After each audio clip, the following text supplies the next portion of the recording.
Alors Val fait partie effectivement des villes qui ont vécu à travers Eric notamment, qui je crois que tu as oui, j'ai manqué qu'un seul congrès, le premier, puisqu'on n'était pas encore. Voilà, et après tu as participé à tous les congrès, donc tu connais bien l'évolution de ce réseau. Nous sommes partis 32, nous sommes 104 plus 1 outre-mer, avec l'idée maintenant de rester autour de ce chiffre, autour de la centaine. Entre-temps, ce qui n'était qu'un carte-guide, mais quand même déjà estampillé Michelin, est devenu un guide, et non seulement est devenu un guide, mais est devenu le premier guide touristique national, avec 212 000 exemplaires. Alors je parle devant des représentants de la presse écrite, ils comprendront ce que ça veut dire que 212 000 exemplaires. C'est d'ailleurs le plus gros tirage de Michelin aujourd'hui. Donc on est très fiers de ça. C'est vrai qu'on a pris volontairement un choix papier, on croit toujours au guide papier, et on a une clientèle notamment qui correspond, c'est-à-dire une clientèle faite beaucoup de seniors et jeunes seniors, françaises et étrangères. On a notamment aujourd'hui de plus en plus une clientèle de camping-caristes, notamment, très attachés au réseau. C'est pour ça que nous avons créé l'année dernière les parcours de liaison qui figurent sur cette carte, qui est le cadeau 2016. 163 parcours de liaison, mais c'est pas exhaustif, il peut y en avoir d'autres. Et on est actuellement en train de travailler, on a eu donc des réunions régionales, aujourd'hui à Brioude, demain à Nyons, donc un passage à Vals entre les deux. On est en train de travailler dans deux nouvelles directions, c'est les associations de collectionneurs de vieilles voitures de collection, ça c'est très important, et les associations de motards. Car on pense que là aussi, c'est des clientèles que vous avez déjà sans aller les chercher. Mais l'idée, c'est d'aller les chercher. Maintenant, systématiquement, de leur proposer en plus les parcours de liaison entre plus beaux détours. Ça, c'est une chose importante. On travaille aussi, il y a une réflexion, ça ne concerne pas tous les plus beaux détours, mais beaucoup d'entre eux.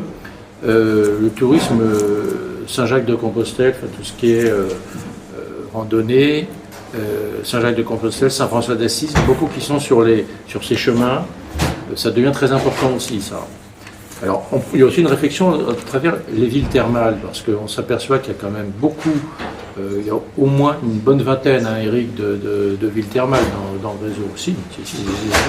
Si, prends-les, elles n'ont pas toutes le nom, les bains.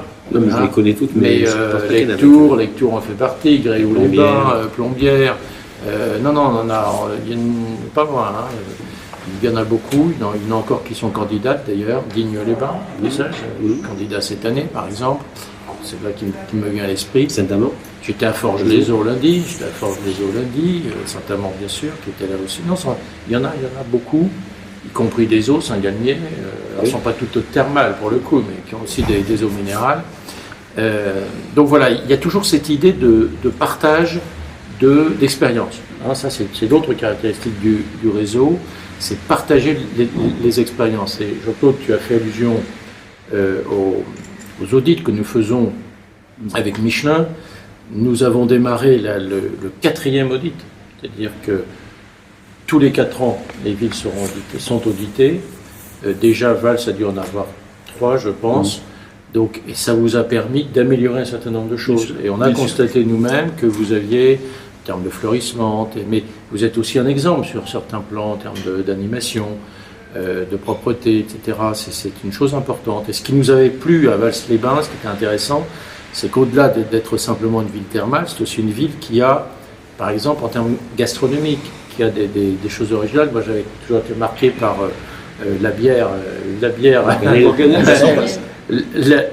chaque année. La bière à châtaigne, qui est un truc extraordinaire. Ça, voilà, il y a des particularités. C'est important parce que chaque fois qu'on est dans une ville, on nous raconte non seulement l'histoire de la ville, mais ça fait partie de ce qu'on appelle du tourisme culturel au sens large. Hein. C'est-à-dire la gastronomie.